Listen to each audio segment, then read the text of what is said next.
Welcome to the 30-minute hour. It's the personal development podcast for the seven-figure entrepreneur who's looking to level up and become unstoppable.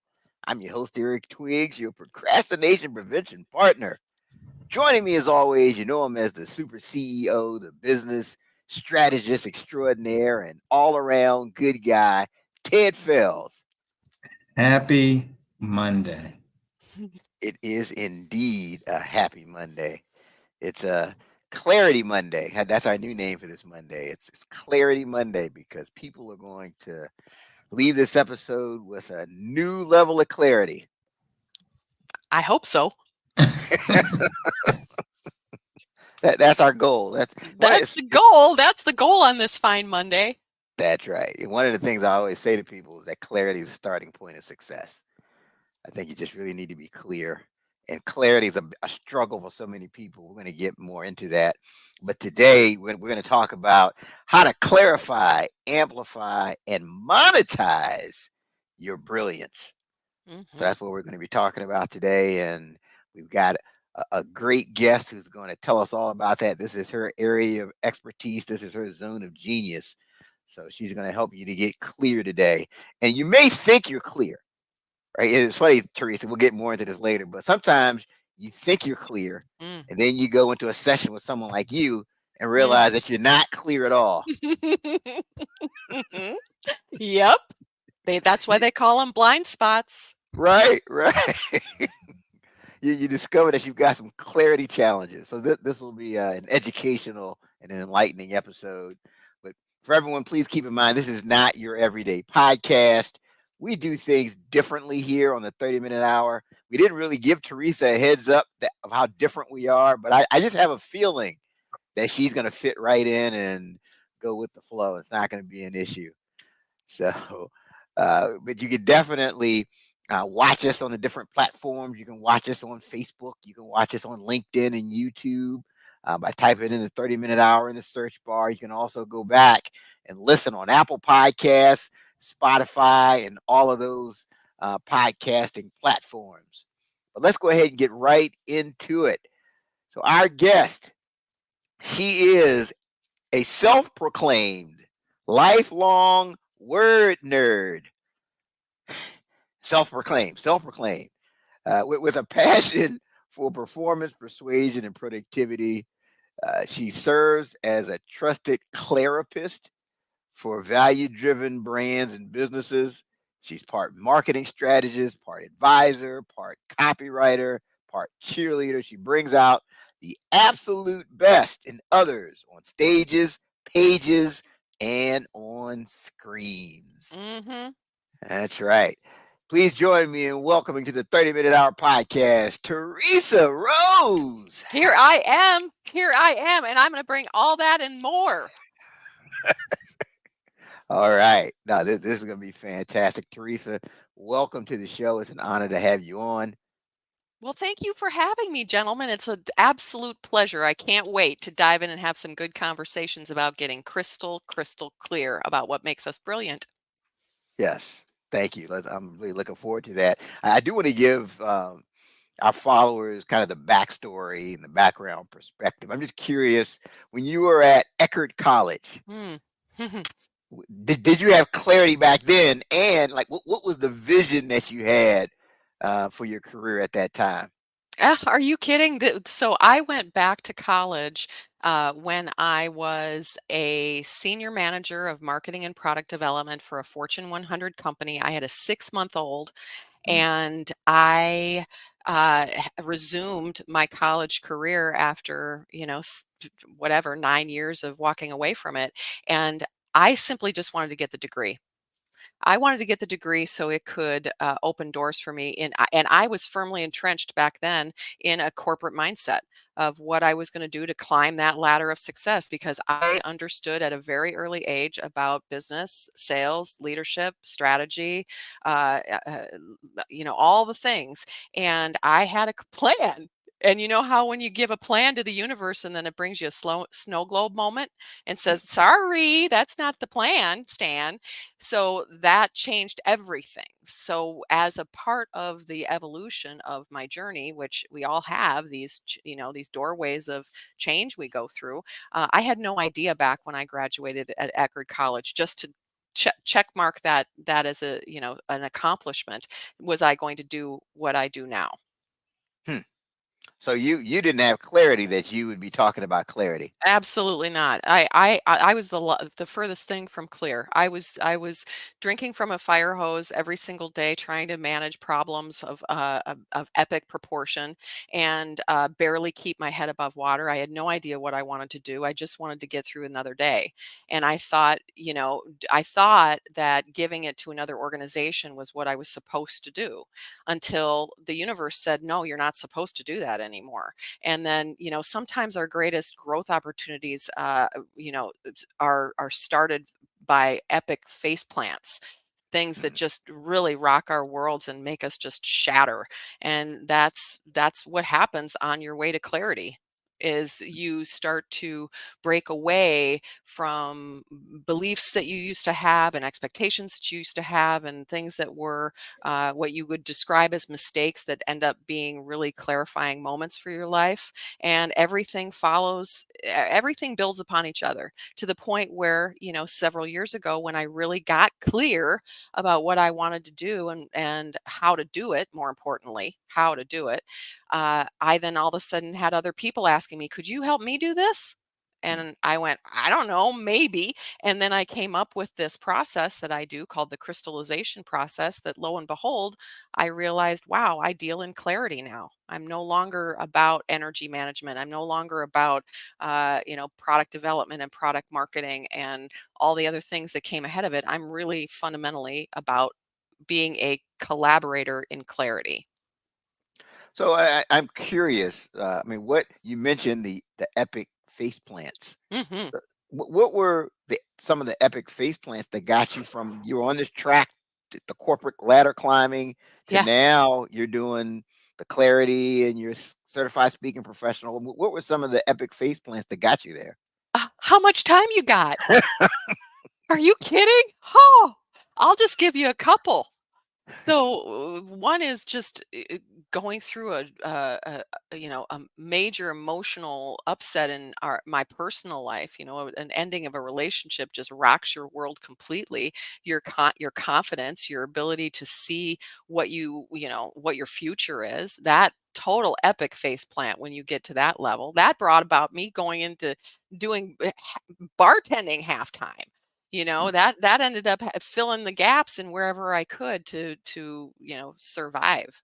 There was moments like that. I tried so hard with the last one of the first things that I did in the speaking business, the brand that I had. I was hoop woman, hoop, like a hula hoop. Hmm. And I loved hoop dancing. And I did my first TEDx talk. I hooped through the whole thing.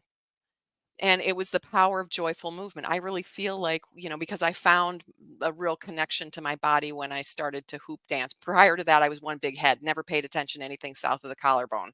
And when I found dancing, when I specifically found hoop dancing, it absolutely metamorphosized me.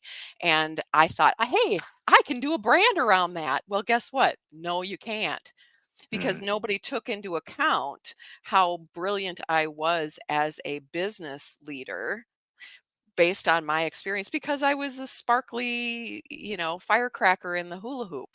And so that was an epic face plant.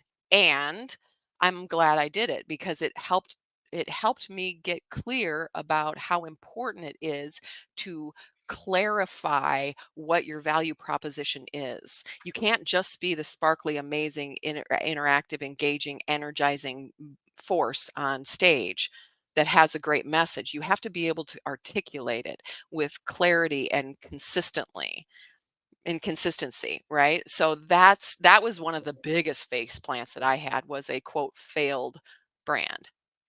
Hmm. So you did a face plant. You said the hoop thing isn't working, and it was at that moment you just instantly realized, okay, this is what I need to do to get clear, or was it something else that No. got you to that point? Years and years of struggle, years of struggle of trying and trying to figure out what else can I do? What else can I do? And what it's not working. Let me learn from more people. Let me go to more conferences. Let me hire more people. Let me read more books. I kept blaming myself for the failure. And what changed it for me eventually wasn't just like a light switch. It really became when I got tuned into the power of visual models Mm, and how they can be tools of transformation for businesses. What I did is I went to my best friend's house and I said, I'm going to write my next book is going to be the book that's going to help me get, expand beyond the hula hoop and joyful movement and energy management and into, depth of content. And so I went to her house for a week and with the goal that I wasn't going to go home until I had the makings of my book. And what I did was I had Post-it notes of different colors and I had Sharpies and I would get into a calm state. I would get into the flow state. I would take a walk. I would be out in nature. I would meditate. I would, sit in stillness and let everything slow down. And then I would get these Post-it notes out and I'd say, what do you know? What do you know that helps people? mm, If you were with someone who was genuinely struggling in business, at home, personally, wherever they were struggling, and you saw them, because my heart drives everything. My heart is what will really be the compass for all that I do. So I really got into my heart and I thought, what can I help people with? And I started writing down all these strategies that I had. Not only strategies that I had in business, but strategies that I had in the 3.5 years that I ran a holistic healing center and knew about meditation and Reiki and mind body connection and visualization and all the things, right? So I just dumped it all out on these Post-it notes, and every night I would walk and talk with my best friend and say, "This is what I'm starting to see. This is what's happening." And she knew my work so well that she could be a really strong. She's my first strategic co-creator. She was my counterpoint that I could relay all my ugly, messed up word salad, thought spaghetti, half-baked ideas, insecurities, and say, "Blah, blah, blah, blah," and have her go, no, that really kind of makes sense. That's what you do. And so she was my clarifying agent. And then the next day, I took those Post-it notes and I started to organize them in buckets because my brain, I'm a word nerd and I'm a conceptual thinker. That's how I think, is in puzzle format. And so Mhm. I would put these buckets together and I would just put these Post-it notes everywhere. And by the end of 5 days, I had a model that looks like a target that has the word mindfulness in the middle of it, and there's 9 areas of focus, and they are movement, meditation, manifestations, messages, meetings, mentors and masterminds, messes, media, and meals and Z's, which you got to put in there because sleep is important. So I put all that in there and I had buckets, and I realized I could create a visual model of what makes me me and have it be the basis of my book and my speech and my coaching programs and everything else that I wanted to do to monetize. I clarified myself first. And then once mm, that happened, which by the way, I'm still monetizing to this day, and it's years and years and years later, is once I realized this is like a key. When you can visually see your brilliance down to its essence in the same words, then you have the thing that you need to unlock your power. And I just had people naturally coming to me saying, I saw what you were doing with this. Can you do this for me? And that's how it all started. So, mm. so Teresa, Mhm. how did your time as a bartender help with that? The time as a bartender helped with that because it helps. I mean, if anybody has been in the service industry, there is no better education about the human condition. When you are, let me give you a story. Mm, So I was bartending for a wedding, and the I was in a really bad place, and I saw the mother of the groom, and she was the opposite of what the mother of the bride was. The mother of the bride was absolutely perfect and stunning and mm, size 2 and glittery and gorgeous and dripping with all the diamonds and all the goodness and the perfect dye job.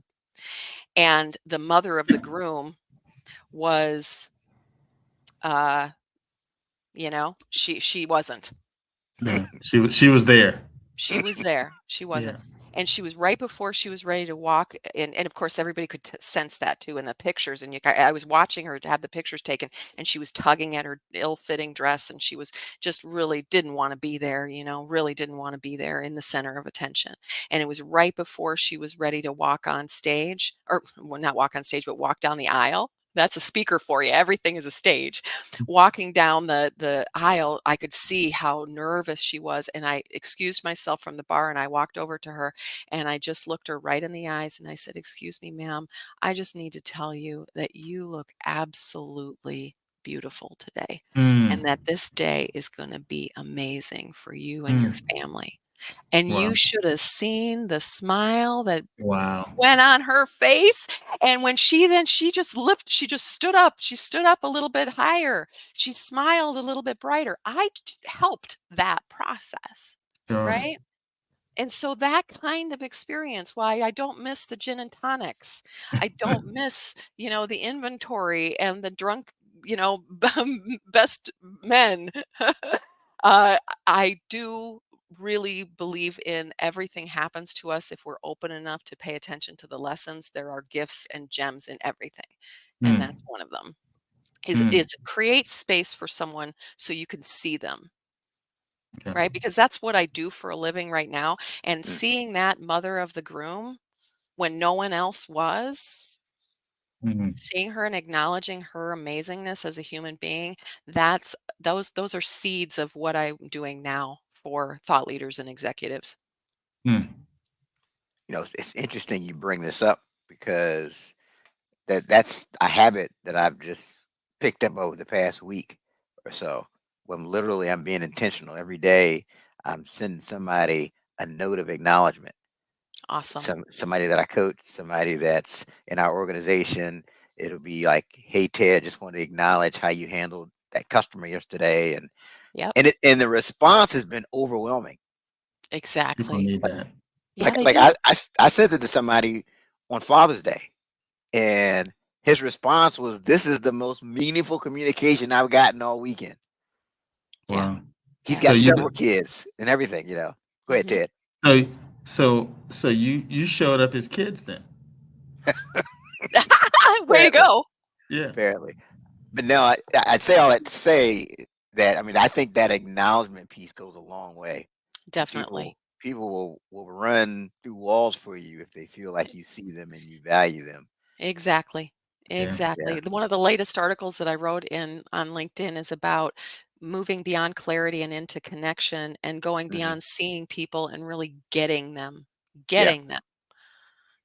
We need that. This is the thing that, when we look at what's happening in the world, all the division and all of the automation, and all the, just the energy that we're all immersing ourselves in, the human to human connection is going to be the most potent force that we all need to hang on to, Yeah, I right? mean, that's true, and I think, and then with some of these people, that could be the only piece of acknowledgement they get their entire day, Hmm. and they could be in positions where they're very popular, where they're famous, where they're around people all the time, but you really taking time to acknowledge them for who they are and what they're doing.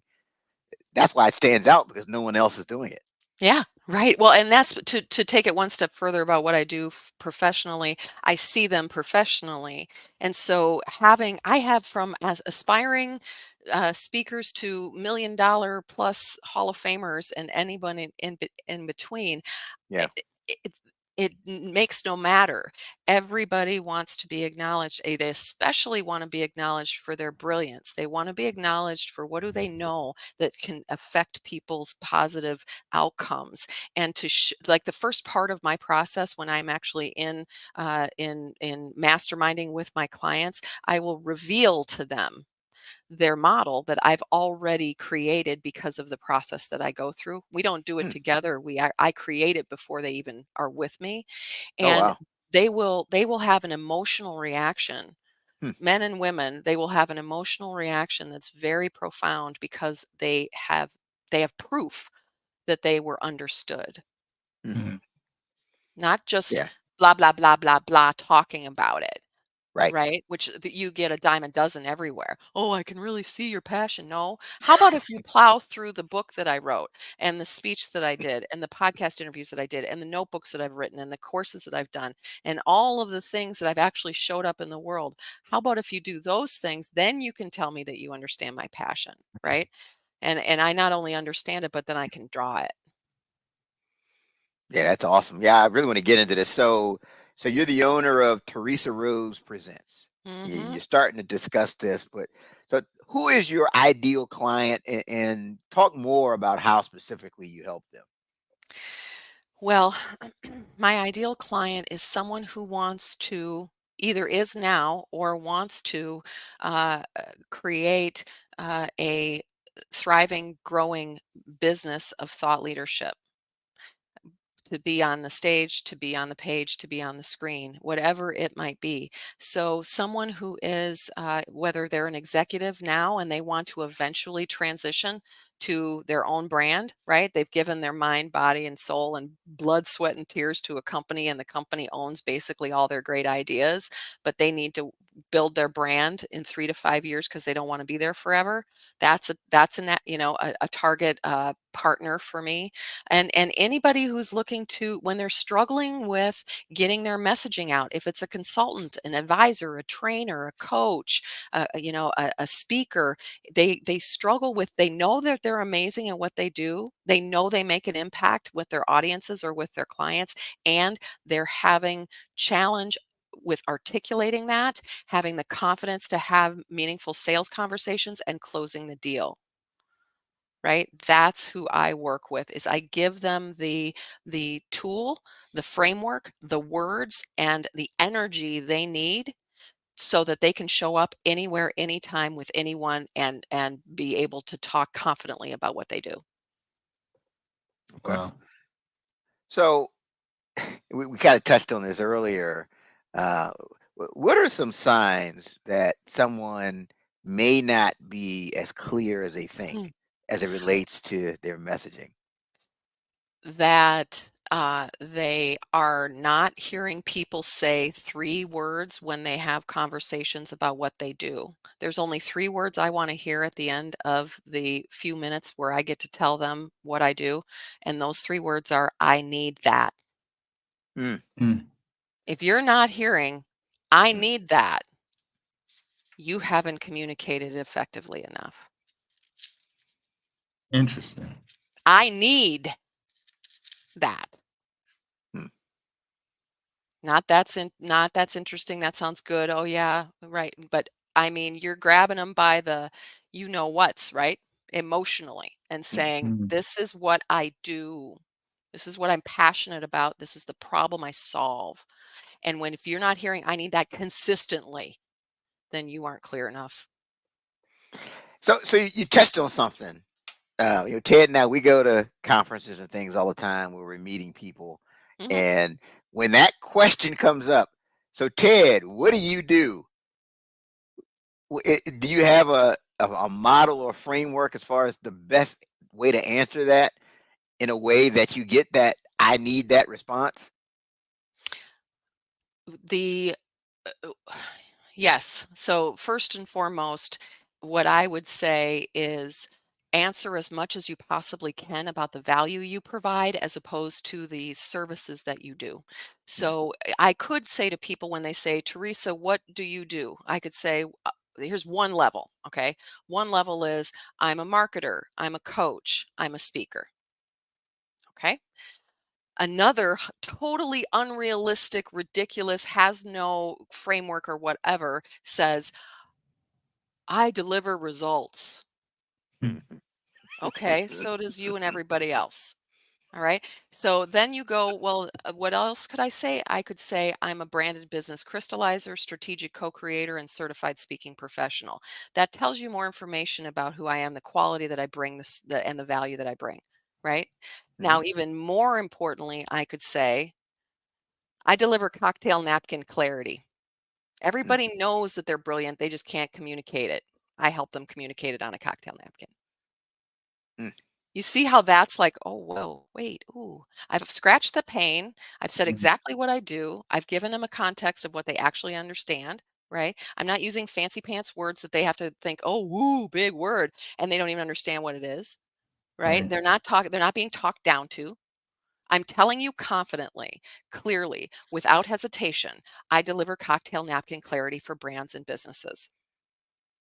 And they go, "Ooh, tell me more."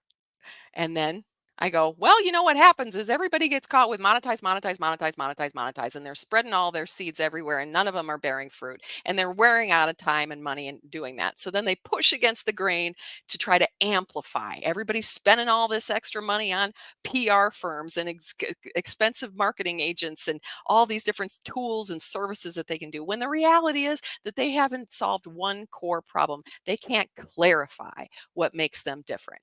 Once they clarify what makes them different, so clear that they can draw it on a cocktail napkin, once they've clarified that, they can amplify that strategically across all the channels that everybody takes us in. They read us, they listen to us, they watch us, and they interact with us. If they're getting the same information in this bubble of energy called life, then they can monetize off of that, because every single person not only understands what you do, but they understand how you're going to solve the problem. Clarify, then amplify, then monetize. And I'm a clarifier. Mm. And what I say, gentlemen, is this is the hill I'm willing to die on. I've seen hundreds of people fail at this job, and this job being trying to sell your brilliance out into the world as a brand. And the vast, vast, vast majority of them, the pain point that brings them down is that they cannot see what makes them different than everyone else so clearly that they are confidently moving into those sales conversations. That's the difference. And my level of confidence and competence in this is unmatched. Mm. And people feel it, and they say the 3 words, I need that. I need that. I bet one of you thought this at least a little bit once. It'd be nice to have have some clarity, right? It's not because we're bad. This is what I want to break the stigma of. It's not that we're failing. Every single one of my clients, and these are brilliant people running very successful businesses at a high level, and they still struggle because we're designed not to see ourselves with crystal clarity. We will never see our bodies. We will never see our bodies in this lifetime. We'll see parts of our bodies, we'll see reflections of our bodies, but we'll never see ourselves. We'll never hear ourselves the real, true way that we are in the world. It's Mm. the same holds true with our brilliance. We can't see it. You know, it's funny you say that, because I was at a mastermind meeting, right? And these are pretty successful people. They've done a Mhm. lot. And the meeting's just humming along until the mastermind facilitator gets into this clarity session and starts really challenging everybody on getting clear. Who Mm. is your person? What Mhm. specifically are you going to do? How is it going to? And they were just stumbling. I mean, Yep. it was uncomfortable. Yep. And these aren't Exactly. rookies. These are people who are very successful. Exactly, exactly. And so what I really am proud of, that I really love to share with the people that I work with, is I call my work strategically sacred, Mm. because it's not just that I've got a mind for business. It's not just that I have the experience as a thought leader myself for the last 16 years. The simple fact is I treat this as a sacred act to see someone through their content and to see someone in their creative process, their co-creative process.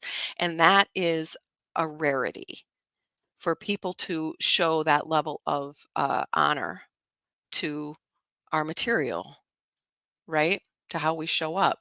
It's a vulnerable thing. It's a vulnerable thing. I mean, I have somebody who is my next TEDx ideation client.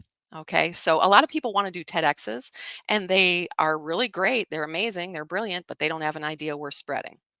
Mm. They don't have an Mm. idea we're spreading that someone at a TEDx organization has said yes to yet. Mhm. So I work with them to get clarity on what that idea we're spreading is. And this particular client has no fancy speech and no book and no podcast interviews that he's done, but he has a leather journal. Mm. He is mailing me his leather journal that contains precious, precious treasure of things that have happened in his life that I'm going to help clarify for a 15-minute TEDx talk. It's that level of care that's required for someone to really hear what they need to hear in these clarifying sessions. Because as you said, Eric, it's very tender. It's very uncomfortable. It's like, ooh, I don't know. I don't know what the answer is. We all have to have that counterpoint, that safe counterpoint, who's not just going to go, yes, dear. No, it's perfect. No, that's not a strategic co-creator. A strategic co-creator is someone who's going to meet you where you're at and who's going to ask you the questions and who's going to hold it when you don't know and who's going to reflect back to you in meaningful ways, who's going to be fully present with you and who's not thinking about their next meeting or answering those next emails or whatever, getting on the flight next, right? Someone who's really truly going to be there. And that's why mastermind groups are the closest facsimile of doing this kind of clarity work, because you all create these really safe spaces together. For sure. So it almost sounds like you take people through the same exercise that you went through yourself to gain clarity as far as what your brilliance was. So Yep. you kind of look at where they are now and just really see them and see their brilliance and kind of spit it back to them in a way that they can create a model. Is that? I create them. I chip away everything. What Yeah. happens is I digest their brilliance. So I will look at those journal pages. I will listen to podcasts. I will read manuscripts that should never see the light of day without an editor. I'll look at all sorts of things of what makes them shine. It doesn't matter, just whatever they want to do. So that's why I specialize in people that do a lot of different things, because that's one of their pain points, is they don't know can do so much. They don't know where to go because they can do so much. So I'll look at all of that and then I distill it down to its essence with my dry erase board, and I'll start seeing the same themes over and over again, right? Same words over and over again. And I will not only use my strategic mind to think about what is worth, what is valuable in the marketplace right now, what solves the problems that we're experiencing now. I also equally pay attention to what lights them up. Because when you actually watch someone's speech for 60 minutes, or you read their 200-page book, or listen to them on an interview or in a live stream, you'll feel where they light up. Hmm. Right? You'll know when they light up. And so I'll put X's next to it, stars next to it, and go, oh, that's something, that's something. And then I keep going and going and going. I'll distill all of those words down to their very smallest essence, like Michelangelo and David. Chip away everything that isn't David. You just chip away everything, everything, everything to do a very small handful of poetically created, beautifully articulated words that tell a story around a picture. Like Simon Sinek's Why, How, What Mhm. built an empire on leadership with Yeah. 3 little words and 3 little circles, Yeah. right? No, I think that's a great example. That's a great example. So, what other steps can our followers take to clarify and amplify and ultimately monetize their brilliance? Yeah.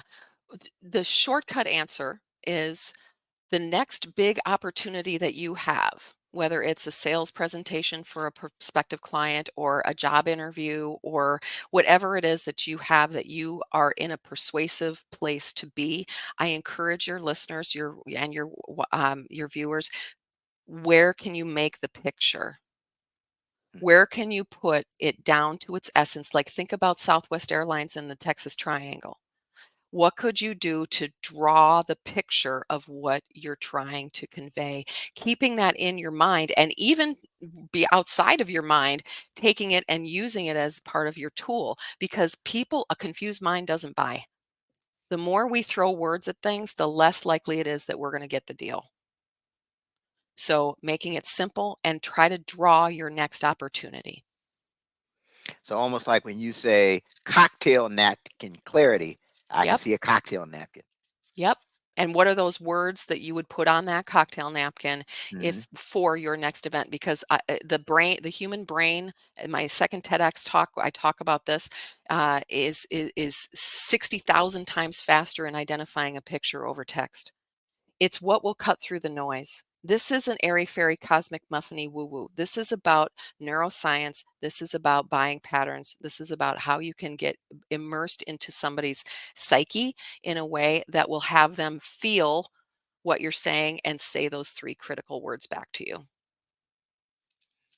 All right. So I think there are some people who they logged on and thought they were clear, and now they realize they need Theresa Rose in their life. So so you highlighted some really key things that we need to pay close attention to. I am curious though. I know you get questions all the time from different people on different things. Like, what's one question that you never get asked that you wish people would ask you? One question that I wish people would ask me that they don't ask me. I guess one of the things I would wish people asked me is, what am I not doing to unlock more inspiration in my creativity? What am I not doing? Hmm. Most people think when they're going to write an article or a blog or figure out what their book outline is, yes, it's wonderful to have a framework around it, because once you have a framework around something, you have a cocktail napkin clarity around something, you can build anything. You can build empires off of a cocktail napkin. More importantly, the question that I never get asked is, beyond the model, what can I do to bring about more inspiration with my creativity? And what my answer would be is become, have constant vigilance posture about your energy and allow for silence and stillness to be elements of your creative process. Hmm. So you mean Don't they, just they open the computer. Don't just open the computer. don't Have just some open the time. computer and just start typing away? Get quiet, get Mhm. still, slow down.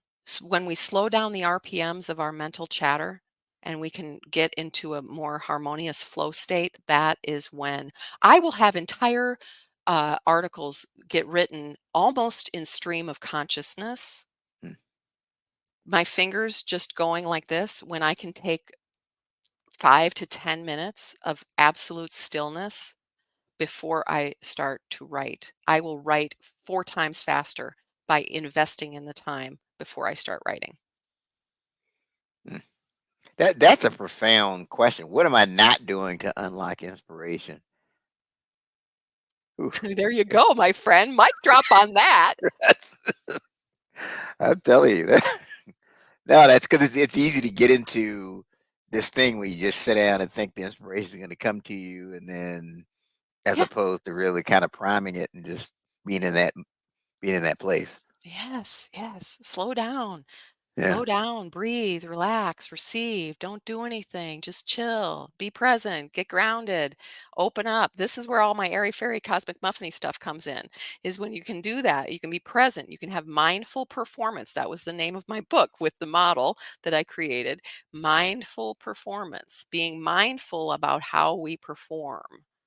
That's, I think, an element that is so huge for us right now, is taking that extra time before a big moment where we need to show up in creatively, strategically, organizationally. Let's get quiet and still and slow things down, and everything that comes from that is going to be good. I think that's one of the best answers I've gotten to that question. That's really good. Well, thank you very much. Knowing your history with this show, I'm very, very proud. That's really good. All right. So This is so the tweetables. This is where we can say this happened, like the magic happened right here, right? At yeah, it's a 39 lot. minutes. Yeah, there you go. There you go. A lot of tweetable quotes or twiggable quotes, as I like to say. So, all Squiggables. right. Yeah, this just this whole discussion around clarity. I mean, it's just so interesting. I mean, because I think, we think we know, what we want to do and how we want to do it, and it sounds like, yeah, sometimes you just need to just kind of sit still, right, You know, because it's funny how things come to you sometimes when, you know, kind of at the kind of most interesting moments. Hmm. Like, but when you're sitting there and you're thinking, and you're pressing and trying to get that Yep. answer, and then it's like, and then the next day you're just like someplace just doing so. You know, it's almost like when you're looking for something. Hmm. You know, like when you're like, you know, the other day I couldn't find my glasses. It's just like, I was looking all over the place. I was calling people that'll leave me here, they'll leave me there. And it was just kind of like, oh, they're in my gym bag. Yep. Yep. Yeah, exactly. I mean, Yeah. I tell my clients that when I do their crystallizations, when I create these models for them, oftentimes I will do the process, the crystallization process, and I'll have the themes down, and I will dream the model. It will come into my dream Mm, of what it actually looks like. And then I can polish it and work it, you know, to perfection once it's done, but it will actually come in my dream state oftentimes. And so not to discount that. And also not to discount the power of someone else. You know, the first way that I typically help people is something called a brand clarity review. And it's mm, basically mystery shopping your brand, Hmm. being out there and looking at how you are right now. So oftentimes people will be so focused on what they want to sell you that it's like no one actually takes the time to look at who you are right now. What are the words that you're mm, using? What are the pain points you're solving? What are your differentiating factors? Who's your target market? What are your offers? Right? Are you really clear? It's like Eric, you were talking about in your mastermind. So I like to create a space, a trusted collaborative mastermind, virtual mastermind space where I can say, this is how you're showing up based on from these strategic eyes. Is it a fact? No, but I can show you where I'm pulling them from, right? I can point to where I see all of these things. And so having that reflector is also so stillness and a strategic co-creator. Those are two really critical elements to getting crystal clear. Excellent. And I guess there's studies around like when there's reasons why a lot of your ideas come up like when you're in the shower, Mhm. just because your mind is in a more relaxed state. You're not trying to like Ted was doing. Oh, wear my glasses. I got to do. You're just Yep. more just not really. You're more relaxed. That's why you find a lot of those ideas come to you.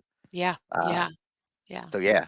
So if you can be intentional and kind of put yourself in that relaxed state before you go to do something creative or what have you, Yep. chances are, it's been every now and then. Like the other day, even I was just waking up from a nap, and this just idea just hit me like a bolt of lightning. Yeah. you know. Yeah. There's a quote, I'm going to butcher it, so it's please just respect the spirit in which I'm sharing it, not mm, its accuracy.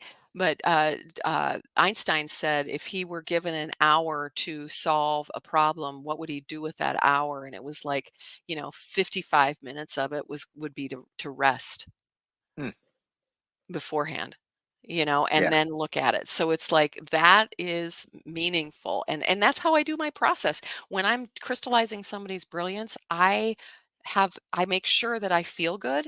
I have to feel good.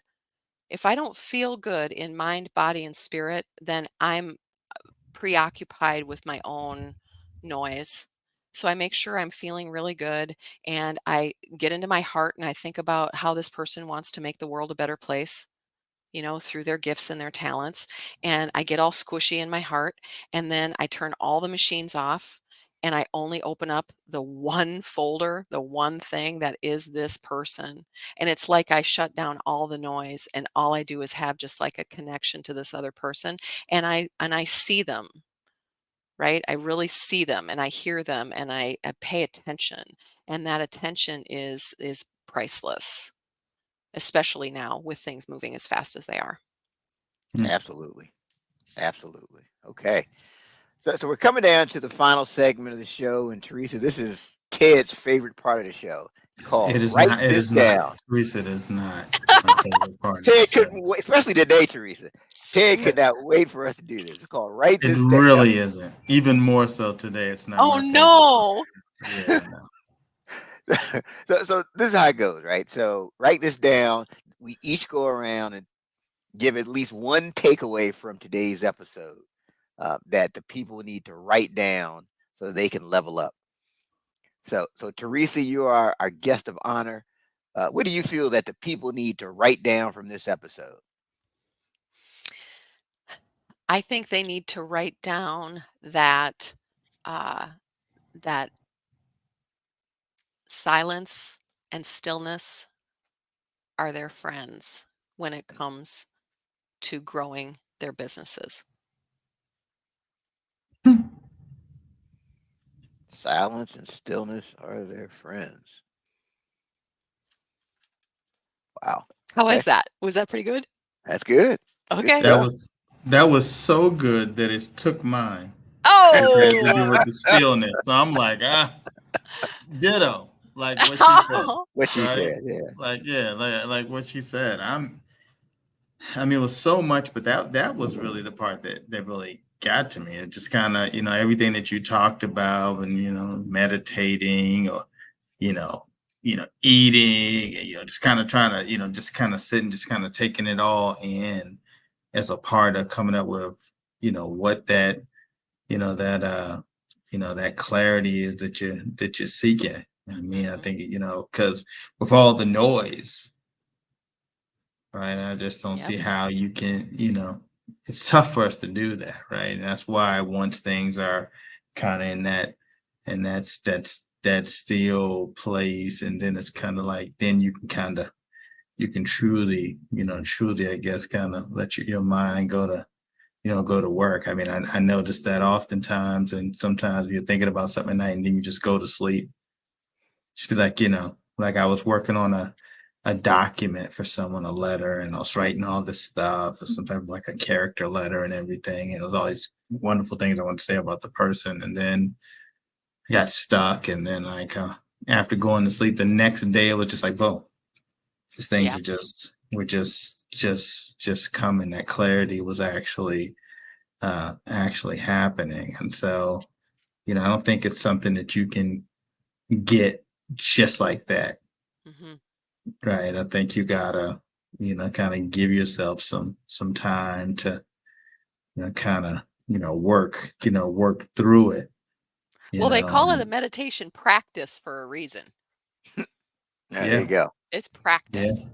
yeah, yeah. So write all that down. Write all that down. I hope you wrote it all down, because if I had to say it again, I'd have a tough time. But I thought it was wonderful. Yeah, write that down. That's awesome. So my contribution to this kind of goes back to what Theresa was talking about, just kind of really being able to, communicate your difference. And just, and I heard there's a saying we talked about on this show that, sometimes different is better than better. Right. Oh, Just be, yeah. yeah. Right. Just really being able to communicate that and articulate that. And I think the key, especially as a speaker, is really using your stories, your personal stories. I just think, to me, that's what differentiates you. There's certain things that just happen to you, and there may be face plants, like you said, Theresa. Hmm. Hmm. But you're the one that's, I think, when people start to lean in, when you start to tell your stories. And I know, like when I first started, Dr. Willie Jolly was somebody that I looked up to. Right. He wrote the foreword to my book, and so you start trying to emulate your role models, but you have to evolve to a point where you're really looking at your stories and what happened to you. And I think that's when you start to tell your own stories and focus on how that resonates with it. You've told several of your stories, Yep. not just during this episode, that are so unique to you. And I think if people can just really lean into their own stories and the things that happen to them, because everything happens for a reason. You Yeah. face planted for a reason, Totally. Yeah. right? If The you only didn't face plant, you may not be sitting here with us. But go ahead. Well, I know I wouldn't. The Yeah, only thing I would encourage any speakers to consider is yes, and your stories are essential, yeah, and they will have a bigger impact when you can hang your story onto a visual structure of your thought leadership, because then it's like a map for the audience member. The audience member knows exactly where you're going and why you told them that story, Mhm. and then it has legs beyond the stage, because then you can reinforce the actual content that you're delivering. So content is essential. Stories bring it to the end zone, but content is the what do you want to call it? The playbook, right? That's your vehicle that's going to get you there, is can you deliver value and can you articulate that clearly? Yeah, it's kind of like that whole phrase, what they say, the phrase that pays, so you can tie your story back to kind of the Yes. main point, Yep. to the content, like you're saying. So, Yep. Exactly. Exactly. And Willie Jolly, I've shared more than one dance floor with him. oh wow, He and I, we're we're both members of the National Speakers Association. uh-huh. Proud member of the National Speakers Association for the Yeah, last 16 years. And he and I have a date every year. And that's on the dance floor. And Dee's approved. okay. Well, that's good. Yeah, Dee's yeah. approved it. Dee's approved it. And he and I dance up a storm every single year. Well, awesome. Yeah, he's been a guest of this podcast as well. So now Yep. that's awesome. It's a small world. Well, Yep. He's a legend. yes, for sure, for sure. Well, also, this has been a great episode. Thank you for sharing all. And there's just so many applications. Whether you have a speaking business, whether no matter what business type of business you have, there's elements that you can take from this episode to help you to get more clear. And even if you're you're going to a networking meeting, you can Yep. use elements from this episode to get a lot clearer and articulate what it is that you do and the value that you provide. So thank you, Theresa, for providing everybody with that level of clarity. So what's the best way for our followers to connect with you?